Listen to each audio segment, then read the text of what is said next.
Coming this Black Friday to Kindle and e-readers everywhere, from the author of the Simp Trilogy, Stop Simping, Why Men Don't Need Finance to Get Romance, Vanginas, They Look Like Men But They Act Like Ladies, and The Misadventures of Captain Saberhole comes Stop Simping in the Workplace. Learn what mistakes not to make in the workplace with women and protect your job in Stop Simping in the Workplace. Pre-order your copy on e-readers today. President-elect Donald Trump is promising a new deal for the black community. And while I'm willing to give Donald Trump a chance, I understand that when it comes down to deals and the black community, oftentimes all the black community gets is a raw deal from politicians and businessmen. And Donald Trump is a politician and a businessman. So I am not expecting much from a new deal from a Donald Trump. Now, when it comes down to good deals again, oftentimes your African Americans wind up not understanding how deals are made. And what most African Americans also don't understand is they often come at the negotiating table for any sort of deal from a position of weakness. And when you come from a position of weakness, you cannot negotiate any terms that benefit you. Because when it comes down to deals and the government, oftentimes most African Americans don't understand that in a deal, when you don't have any sort of position of strength, you don't have any leverage or anything to bargain from. So everything in the deal is done on the government's terms and big businesses' terms. And you pray that they don't alter the deal any further, because if they alter the deal any further, oftentimes all you get is a raw deal.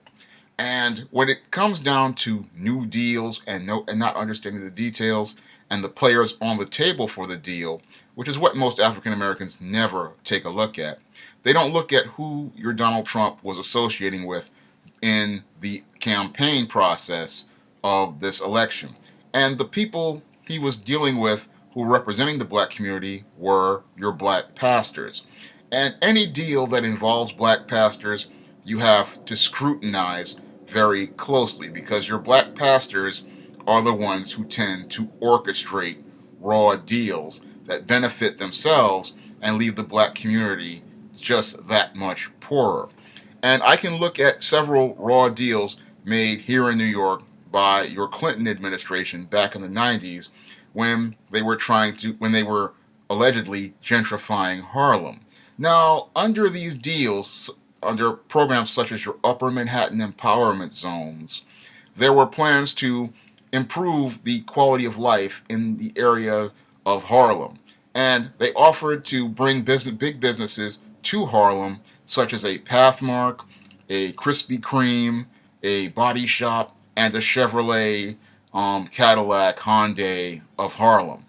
And under this deal, the black community was supposed to get jobs, and the economy and the quality of life in Harlem was supposed to improve.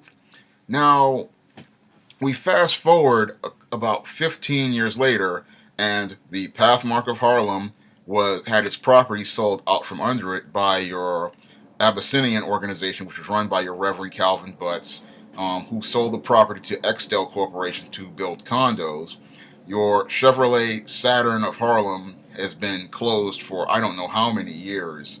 And your businesses that were supposed to revitalize the area, like Krispy Kreme, the Human Bookstore, and many others, have been closed for several years. So there was a deal made in that era of the 90s and even into the 2000s. However, the community wound up with a raw deal.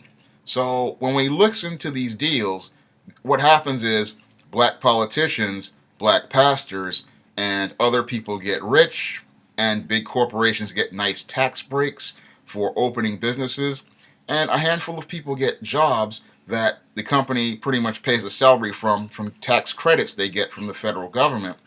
But the black community does not build a solid economic base. And that's what usually happens in deals between politicians and the black community when it comes down to making deals.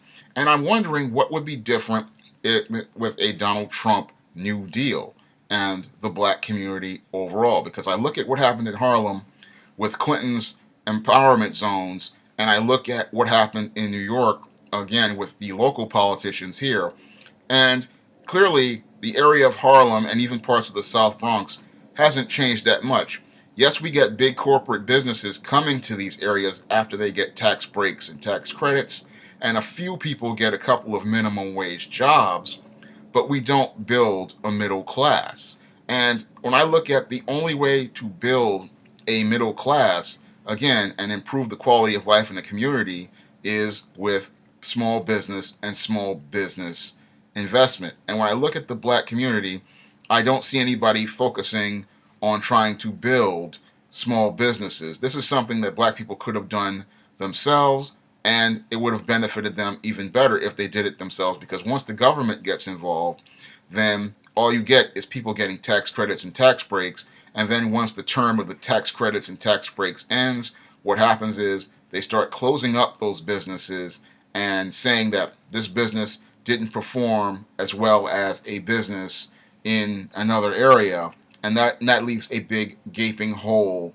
in the community.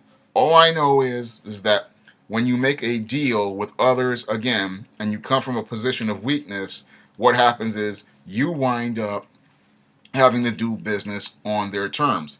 And black folks don't need to do business on somebody else's terms when it comes down to their community. You have to start businesses in your own community. And when you start businesses in your own community, what happens is you wind up doing business on your terms, and you wind up setting the standards for how business will be done in your community, and you wind up setting the foundation for what will be the standard in your community. All I know is from business deals such as the Upper Manhattan Empowerment Zone, when black people do business on somebody else's terms and they make deals with other people, it turns out to be a raw deal for everybody in the black community, because what we wind up with is short-term growth from a few jobs and money going out of the community, and no resources staying in the community to continue to build it up. The so-called gentrification has only taken resources out of the black community and made people in corporate America rich at the expense of black people. Meanwhile, a plan that would have been done to build up the black community by using our own money and our own resources would have sustained the black community much longer in a long-term thing. Moreover, when I look at the whole plan of the New Deal again to clean up crime, I see another disaster getting ready to happen, because when it comes down to the community, again, this is something that the black community could do itself, just like it could do business all by itself. And when it comes down to the policing the community, we really need people in the community to start taking a more active role in patrolling the community and protecting the community, and black people themselves starting to deal with the Pookies and the Ray Rays so that the law enforcement won't have to deal with them. And because African Americans won't make those efforts, they look to somebody to give them a deal when that deal, again, will not be on good terms for them. In order to get a deal from someone, you have to have something to leverage and to bargain with. And when I look at the black community in a state that it's in, there aren't that many people with anything to bargain with. Worse, we have people representing us, like black pastors and Democratic politicians, who are only out to get things for themselves. And because they're out to get things for themselves, they're not looking out for the best interests in the community. And when they try to alter the New Deal, they're going to alter it in ways further that will have people praying for a better quality of life for the black community. That's all I have to say for this video. You can comment, rate, and subscribe.